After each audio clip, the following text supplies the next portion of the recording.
Liberty. Ionescu, truth. Jonquel Jones with a tough bust. Stewie, little shoulder shake. Oh, what a shot! Fiebich with the move down the lane. Cloud into the paint. Reverses it in. The New York Liberty are WNBA champions. Hey Libs fans, and welcome back to Liberty FM. Since our last episode, the Liberty have been rolling. 2 wins over the Fever, a strong showing at the All-Star game with Sabrina and Natasha shining, and a huge piece returning to the team in Jonquel Jones. JJ's return gave the team an instant boost, scoring, rebounding, rim protection, and we saw how the offense opened up with her back. Sabrina and Stewie also carried a heavy load in her absence, and now they're clicking with her again. We'll also talk about the impact of Izzy Harrison, Leonie Fiebich, Johannès, and the exciting addition of Emma Meesseman. François, let's get into it. Yeah, let's get into it. And we mentioned before that there was no need to press the panic button just yet. I know that, with Jonquel Jones' injury, everybody was worried. We had a tough road trip. And the New York Liberty, after starting the season 9-0, ended up being 12-6, losing a bunch of games. And you started getting worried as to whether this team had what it took to get over the hurdle of Jonquel Jones' injury. But in the end, I feel like it was probably a good thing for the team. And I think Jonathan Kolb, the general manager of the New York Liberty, said it best when he said that there was no panic when Jonquel Jones got injured. It was just a chance to learn more about the team. It became a window to develop players like Izzy Harrison, Johannès, Rebecca Gardner, and Kennedy Burke. For him, it wasn't about surviving the stretch, but about building confidence and depth. And we see that right now, the Liberty are on the 4 winning streak, and they've confidently beat the Indiana Fever, went through the motions where in the first game they were pretty dominant and had a comfortable win. In the second game, after the All-Star break, we saw that, Indiana offer much tougher opposition, being more physical on defense.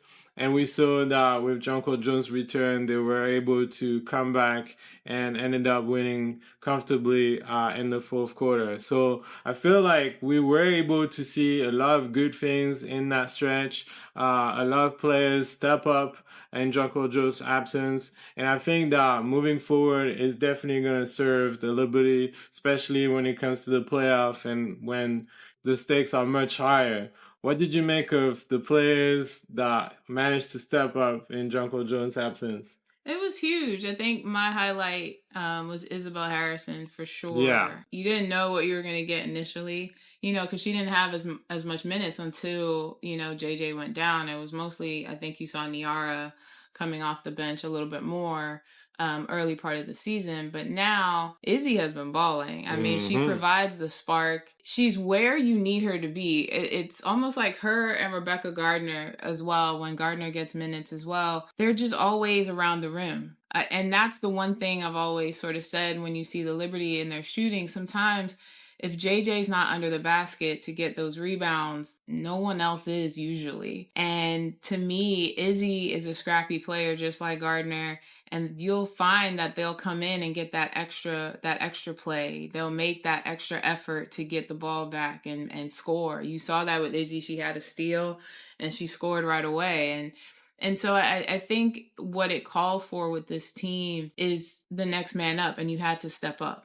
And everyone, you could tell that they just poured into each other and the players were confident. I think even for someone like Johannès, the last couple of games, I have to say, she picked up her defense. You want her to shoot more, you want her to be more aggressive, all of that. But I think she's figuring it out. I think earlier in the season, she was trying to find her way a little bit. You could tell maybe she was a little, I don't know if hesitant is the word. It's just that she just didn't seem as certain sometimes. And Maureen is an excellent ball handler, and she's just an excellent athlete overall, in my opinion. That's why we call her the magician. And so for me, just seeing Maureen also come out there and play hard on defense, you can tell they're all pouring into each other. You can see it when you see the players on the bench, when they're talking, and who's kind of close to who. You've heard Izzy talk about she's built a great relationship with Marine. So when you see them both on the court, you can see how well they play off each other. They're talking. You can see the communication happening.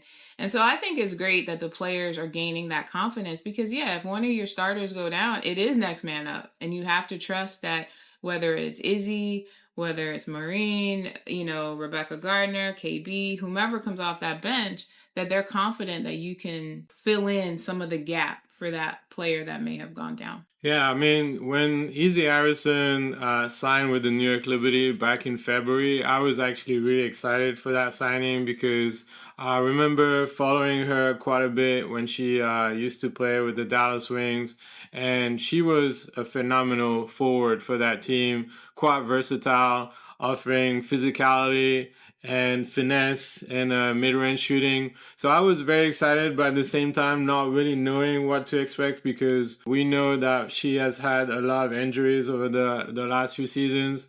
And so at the start of the season, she kind of struggled. Let's not, kid ourselves. Like, she found it really difficult to have an important role in the team. You could tell like she was quite uncomfortable physically as well and in the movement. So I was a little bit worried because I had high expectations for her coming from the bench. But I have to say, in the past months, I think that now we're starting to find the real Izzy Harrison. And, she said it herself that she felt much better physically.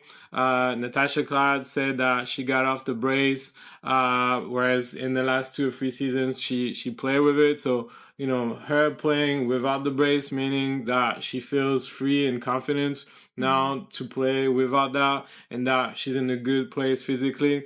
And you just have to also listen to what other players are saying about her. I mean, especially Sabrina.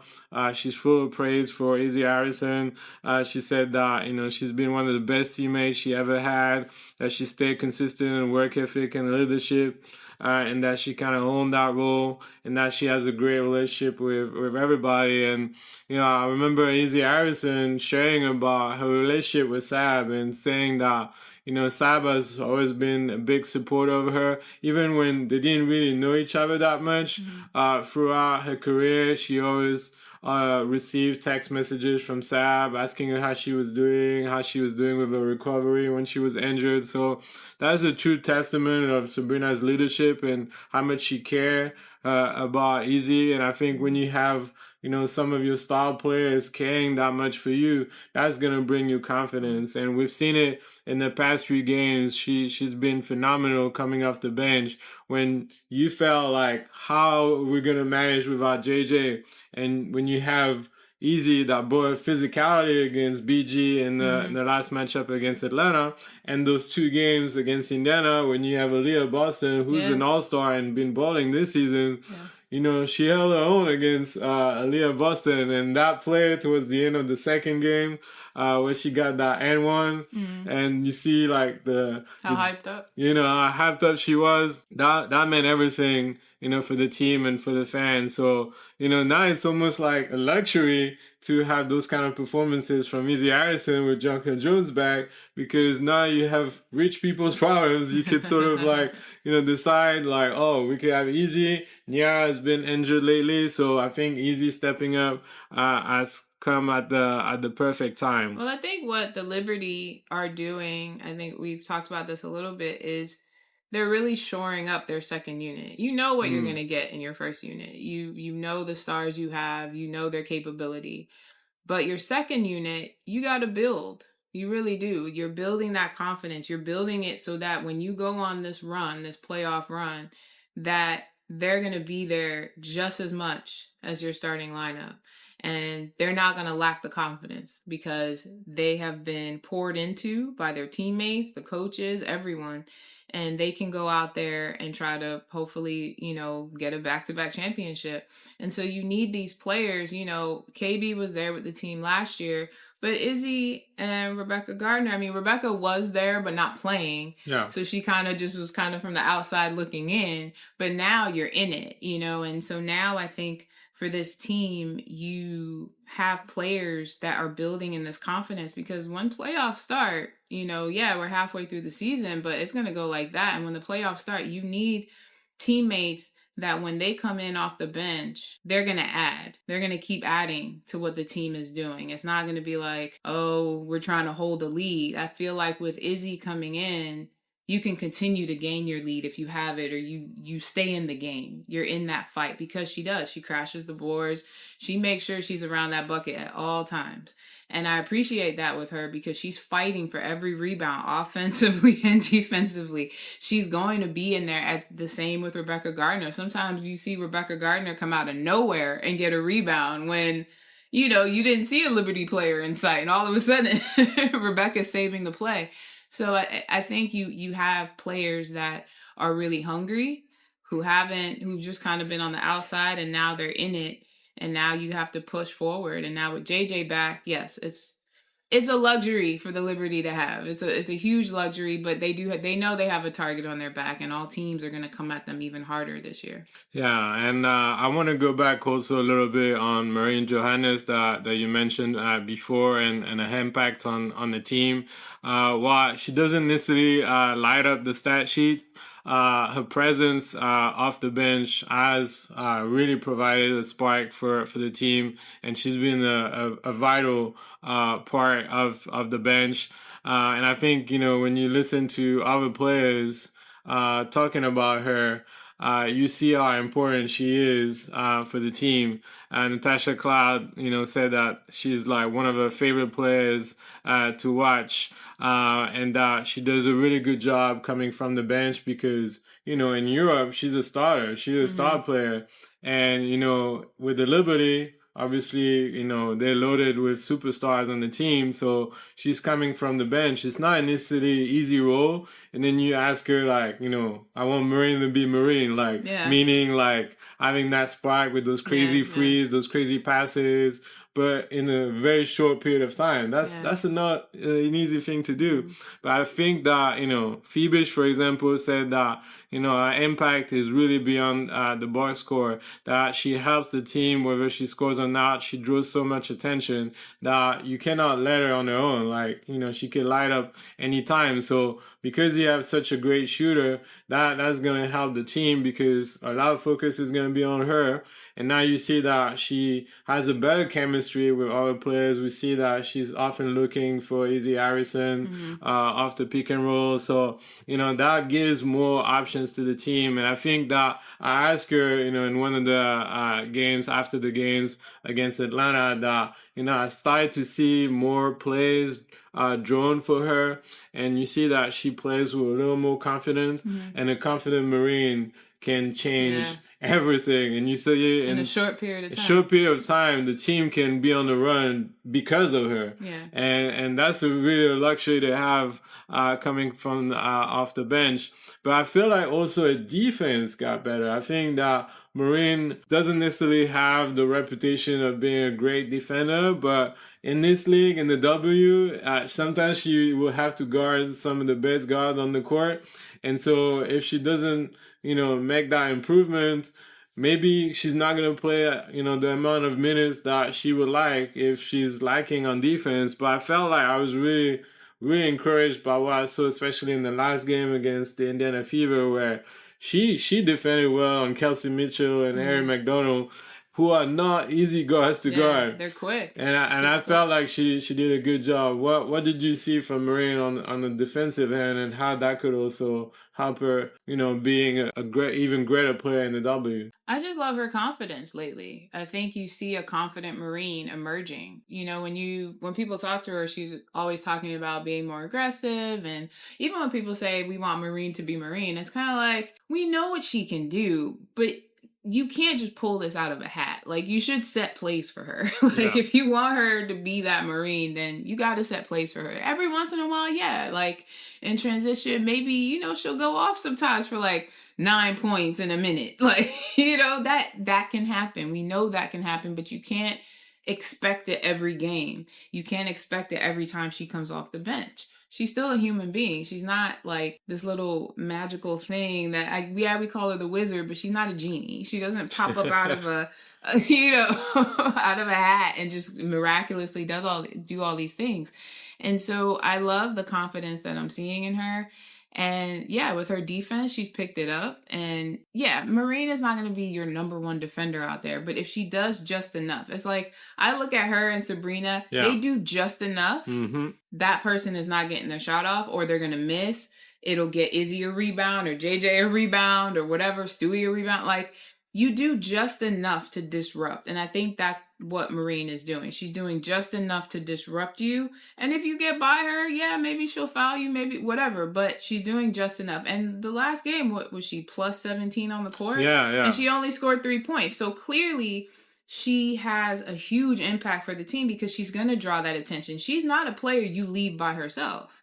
Just because she only had 3 points doesn't mean she didn't do other great things. She did all the little things in that game, and she's not a player, and she draws that attention. Because if you leave her alone, the likelihood is she's going to rain threes, and this game will get out of hand really fast for the opposing team. So with that, you still got to respect her game, her offensive game. But yeah, I loved what she did defensively against Kelsey Mitchell and Ari McDonald because she just needed to do enough. And she did enough. It worked. And all the aggressive plays that Indiana sort of brought to the Liberty, they were able to withstand it. Yeah. Now, another player that has had a tremendous impact those past few weeks for the New York Liberty. And it's crazy when you think about the fact that you could even call her the fourth option, but it's Leonie Fiebich. Mm-hmm. It's funny that, whether it's the fans or the media, that we kind of worry about a offensive role in the team, especially because there was a lot of expectations with Betnijah Laney's injury as to what Leonie Fiebich could bring in Betnijah's absence.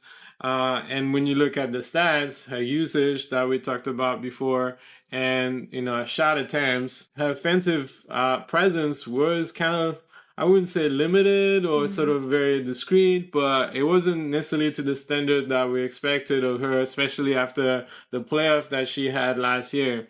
But I think she might have heard the noise. Mm-hmm. She might have heard the chatter about her usage and the shot attempts and aggressiveness, because we've seen a completely different Leonie Fiebich. Now, bear with me that she doesn't necessarily attack the basket so much more, or seeing her like dribbling and try to attack a defenders, but it's just the mindset, right? Like, knowing when to take the shots, when the team really needs it.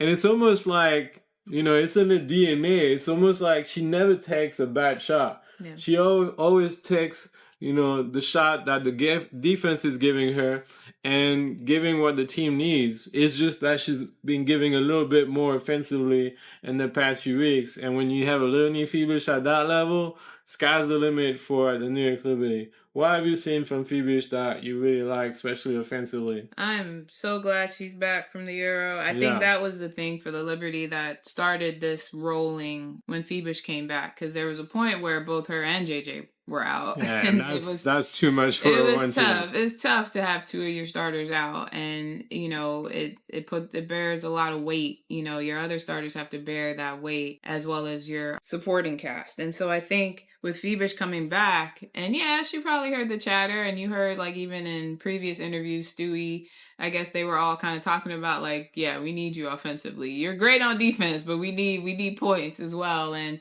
since then, I was just like, I think prior to that, I would say a lot of her previous games before she went to the Euro, I don't even know if she scored 10 points in a game. Yeah. Maybe here or there. Now, she's like 15, 18 points. And so I think she's just seeing where she can contribute. And she's super smart on the court. Her IQ is really high. She doesn't take a bad shot. She really doesn't.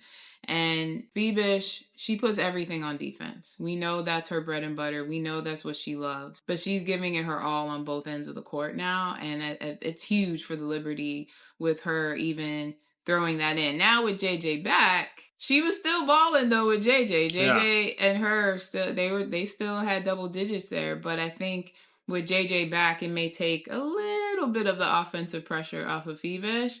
I still want to see her keep going and keep building, but I do know like it's hard for a player to do both ends of the court. It is tough. It tires you out. So it's like usually players are really good like really excellent in one area, and they're great still in another part. But for her, I know she puts everything on her defense, and so she's still going to be huge down the stretch. Yeah, I think, when you talk to her about defense, like you see her face lighting up. Like she loves talking about defense. You see her even in the warm up, the way she prepares herself, doing lateral movements, because she's gonna be expected to guard the best guard on the court.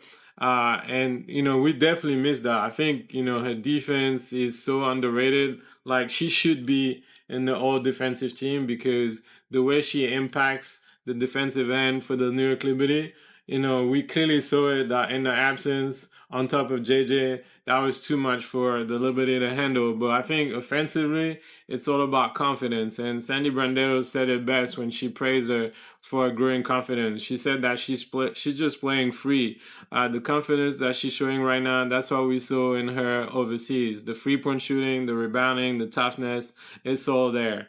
And Stewie has always praised Leo and was so excited to have her back as well. And she said Leo has been huge. She doesn't shy away from big moments, and that gave us all a lift.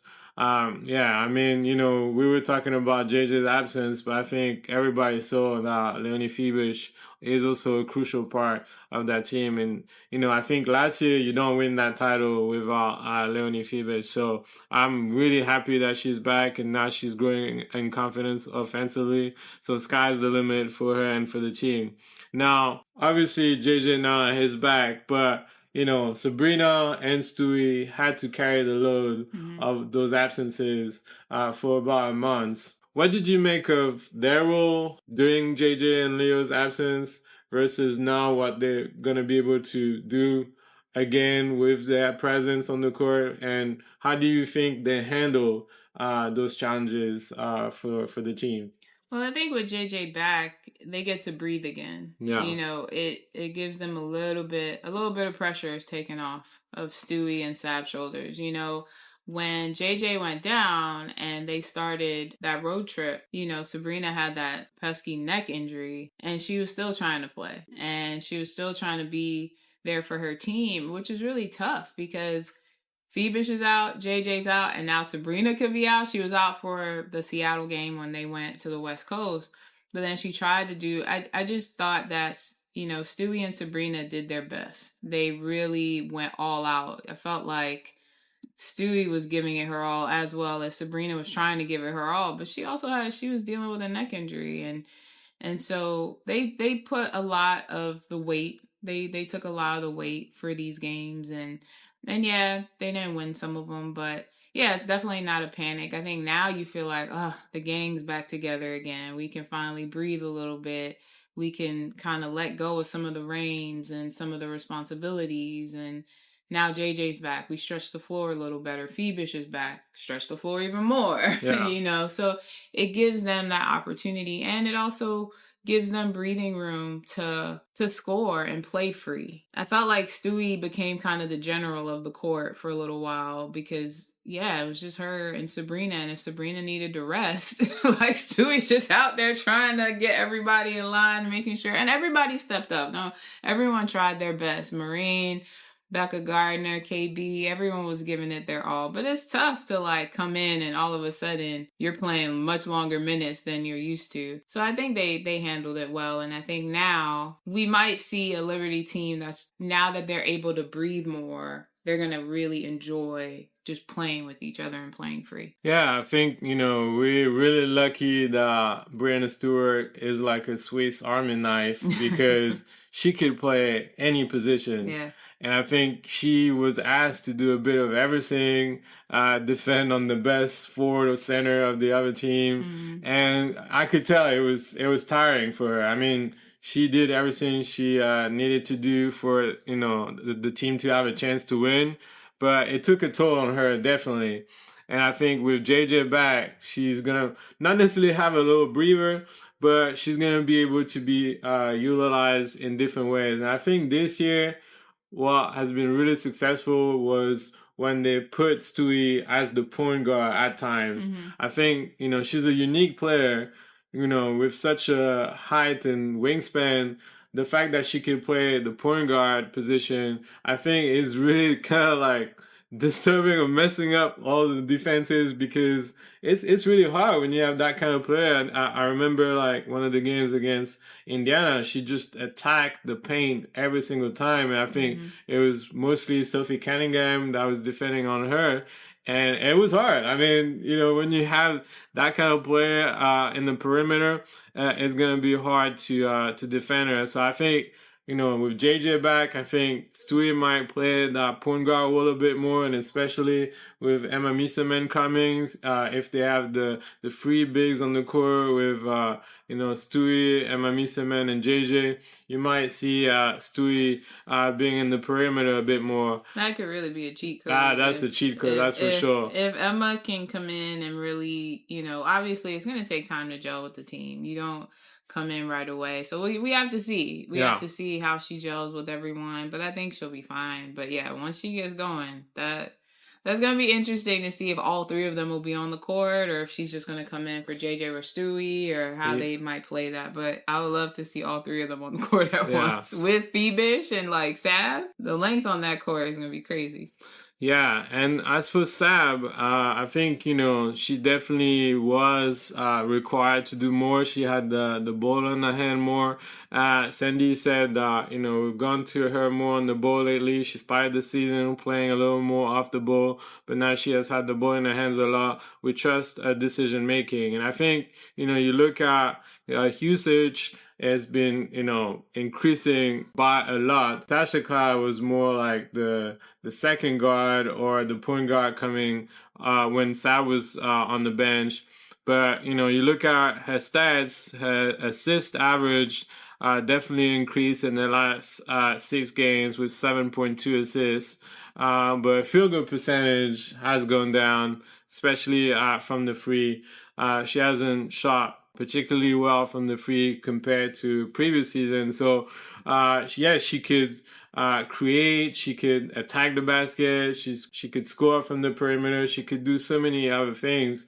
But I think with her having the ball on her hand more, it definitely impacted field goal percentage. So having JJ back is huge, because we know that they love to play together, and they have a really deadly pick and roll. It's really gonna alleviate Sab with JJ back, and I think that she's gonna be more effective shooting from the perimeter. So I'm definitely looking forward to that combination back again on the court. And you can see when JJ's on the court, when she came back for this game against the second game against Indiana, how free and how happy she was to be on that court. She was so excited. And you could hear it from the fans too. Everybody was just the roar when she was announced pre-game. I mean, that's probably the loudest I've heard the Barclays for Jonquel Jones, besides obviously when she won MVP of the final. I think people really realize the importance. We've always said how key she is to this. We've been saying it since she's been with the Liberty, that if you feed JJ, you win. If that girl gets a double-double, high probability that the Liberty that you're winning. Yeah. So you're not winning anything without JJ. You're not winning last year's championship without JJ. You're not going to attempt this year's championship without JJ. She is your anchor, and she's a huge piece for the team. So I was like, you know what? Take all the time you need, JJ. We need you for the long haul. Like, if you needed to be out one more week, fine. Because honestly, with the standings, the Liberty are fine. Second, third place. Yeah, I think at first people may have started to panic a little bit because we were on this 9-0 run. And we were battling between Minnesota and New York, who's going to hold the number 1 spot. At this point, if you want the long haul, if you want to see this team make it all the way back to the finals, yes, it's great to have a top position. It's great to be number 1. It's great to have home field advantage, of course. But at the end of the day, you want healthy players on that court that are going to battle. You don't want to lose one of your top players because they're just trying to get back. Let me hurry up and get back because we need to win some games. No, you need them for the long haul. Yeah, I think, the first time around when she got injured, her first ankle injury, and she admitted that she probably returned too soon. I think, she really wanted to help the team, and she saw how difficult it was for the team to play without her. And she probably rushed it a little bit. Oh, I'm sure she rushed it. And when she injured herself a second time against the Phoenix Mercury, I think, obviously she twisted her ankle, but the fact that her ankle was probably not 100% made it worse. So, her being out for a month was tough. But I think she really took her time with her recovery, and I think it was for the best. And she's a pro's pro, as Natasha Cloud would say. So you know that she's not gonna take her recovery lightly. She talked about the process, what it was like for her during that month, and she did everything that the team asked her to do in order to come back 100%. And I think it also helped, her to see from the bench perspective how the team is running and how she could help when she comes back. So all in all, it probably was for the best. But we definitely a different team with her on the court, and it felt like she never left. The first play of the game, I think they were very intentional playing for her. Mm-hmm. They gave her the ball in the paint, and even though she wasn't able to score in the paint right away, she gave the ball back to the perimeter for Fiebich, who then set a play with JJ and had that corner free. And once you saw that free getting in and the crowd roaring, you knew that JJ was back. And the way she played, it felt like she had not been out for a month. I mean, we were wondering if she was going to be on minutes restrictions. She only played 23 minutes, but it was mostly due to foul trouble. But the way she played, you wouldn't have believed that she was out for a month. So it was a great overall performance, 18 points, 9 rebounds. We couldn't have asked more from JJ. And, you just have to listen to what the players and the coach have said about her. But, Sandy said that she was huge, that even when she's not scoring, she's commanding so much attention. That opened up the floor for Sabrina and Stewie to operate. And then defensively, she just gave us a wall inside. She's smart, vocal, and just knows how to control tempo. Stewie said that with JJ back, it feels like we're whole again. She makes the life easier on both ends of the floor. I think you saw that tonight on July 22nd, just how comfortable everyone looked. And then Sabrina, she said, we know how to play off each other. JJ gets into the pocket, and I know where she wants the ball. She's a great target and also makes great decisions from the short roll. So, she makes everybody's better. And, now as we starting the second half of the season, I'm really excited to see the team now as a whole against tough opponents, including tonight against the Phoenix Mercury.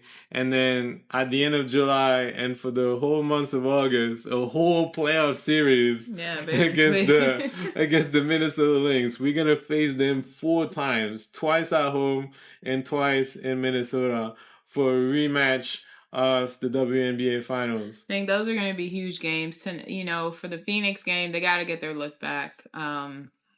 Phoenix took it to them, and then, obviously JJ went down. That's when she got that injury. And then again, when they went, on the road. So they need to get this win against Phoenix. And then, with August approaching, the end of the month and August approaching, it's going to be tough. It's going to be a tough series.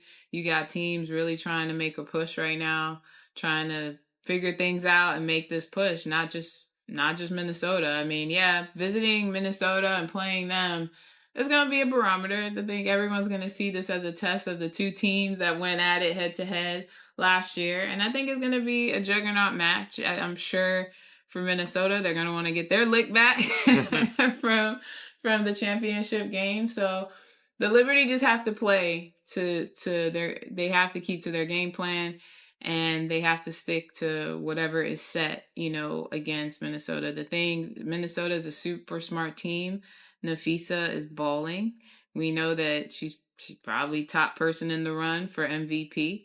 And she's great defensively. You're not getting by her that easily. So it's going to be a tough matchup. But I wouldn't expect any less from that team. But you can't sleep on some of these teams that are trying to come up, that are aggressive and hungry. And, some teams didn't start out the season that great.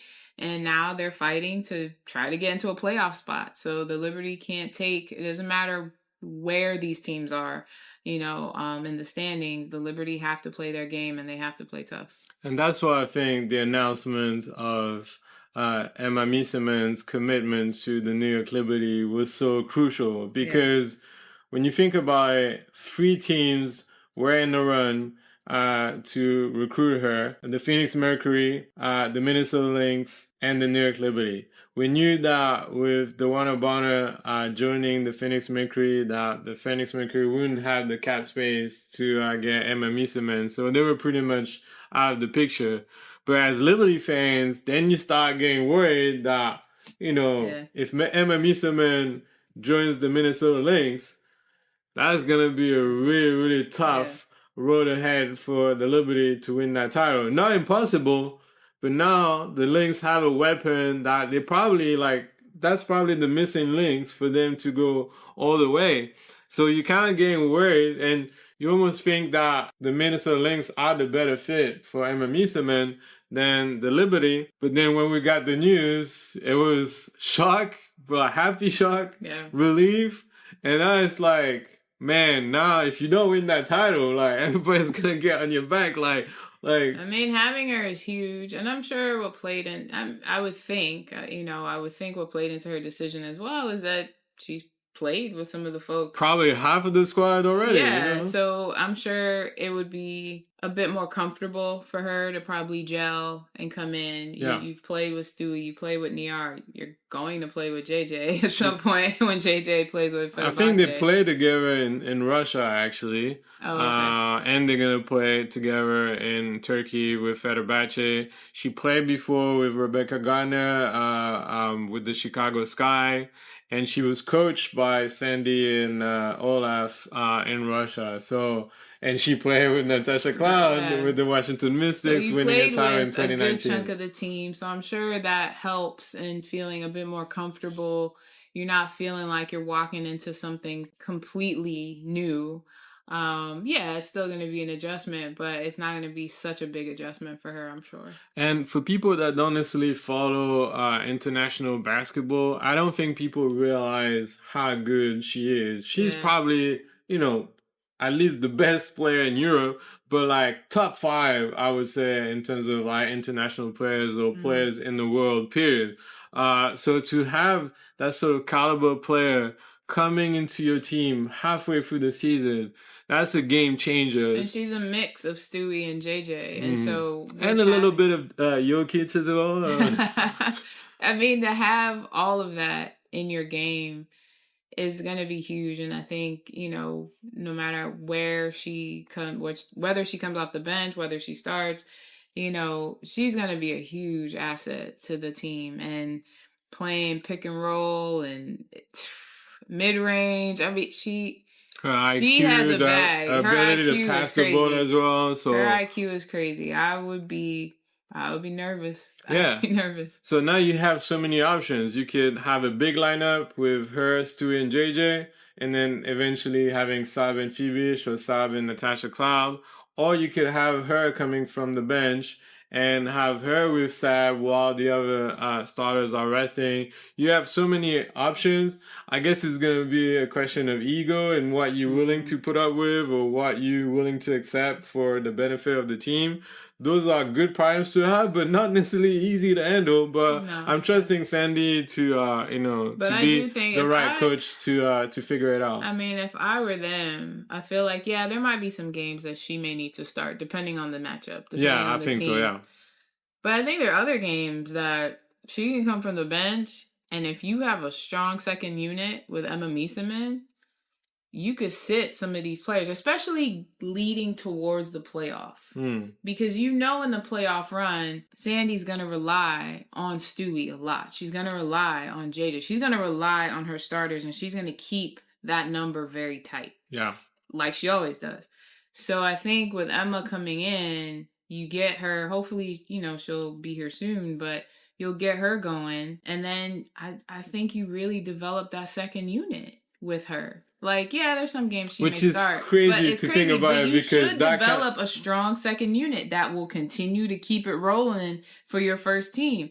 Just saying, I compared them to kind of like the Golden State Warriors. When the Golden State Warriors had all those championship runs, their second unit could take on the first unit of some teams in the NBA. Yeah. And you still had Steph and company, Splash Brothers. You still had all of them. And this was even before KD got to the team, that they had such a strong second unit on that team. And that's what I feel like the Liberty is reminding me of right now.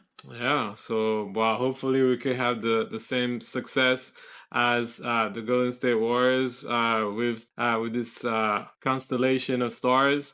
That would be up to them to deliver, but definitely a very great news for Liberty fans. So that's it for today.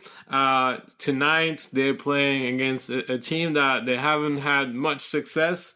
The Phoenix Mercury, which are 2-0 against us, and now they had their stars back, Satu Sabali and Kalia Copper. Even though they might not be 100%, it's going to be very interesting to see, where the team is at against them. And we definitely need that win. And I'll be looking forward to the way we defend against Alyssa Thomas, because she has caused a lot of problems against us. So that would definitely be a good matchup.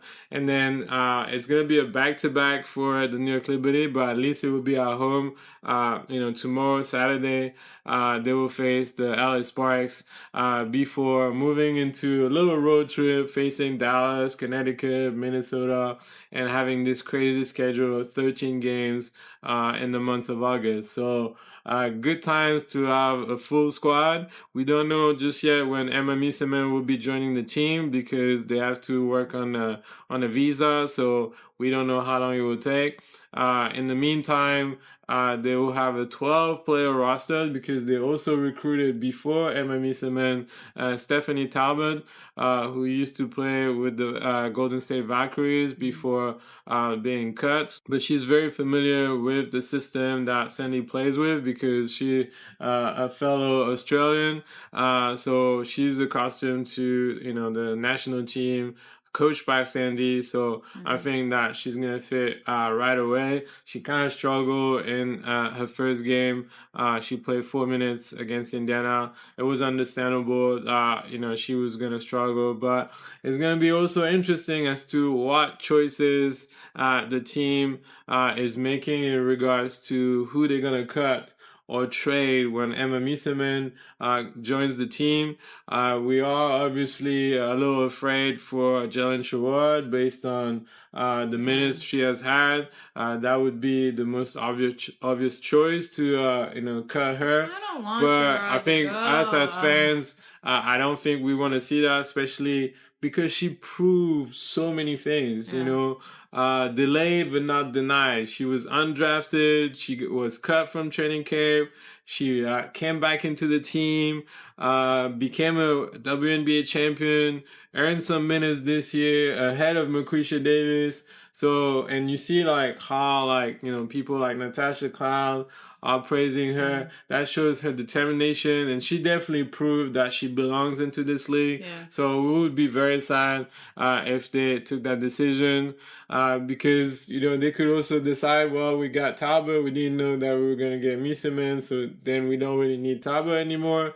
I don't know. It's gonna be hard to figure out what decision they make. It could be an interesting decision. I feel like that's hard, and I know this is the business side that nobody likes. Yeah, definitely. None of us like it, but it's going to be a tough decision. Talbot didn't have a great showing, but I think that comes with you're brand new to the team. You probably haven't had much practice. Yeah. So to get with the system. So we'll see in the coming week or so until Emma is cleared to be here. But yeah, I would hate to see Sherrod go, because I do think she deserved the minutes that she's gotten this year. And she's one of my favorite disruptors when she gets on there. She provides a spark just like Gardner does. When they get out there, they give it their all, and they provide that spark that the Liberty needs. So, either way, we know it's a business decision. We hate it. We know they're trying to get to this back-to-back.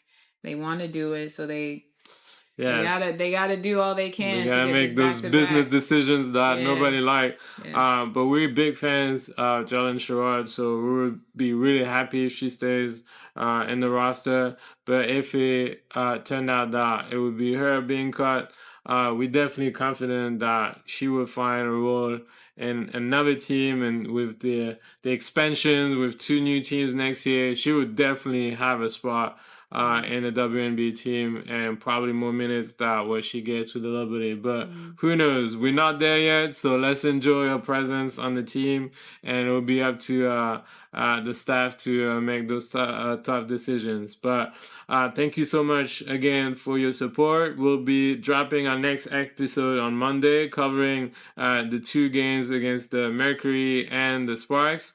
So thank you so much for your support, and as we always say, Felicia, Let's go Liberty!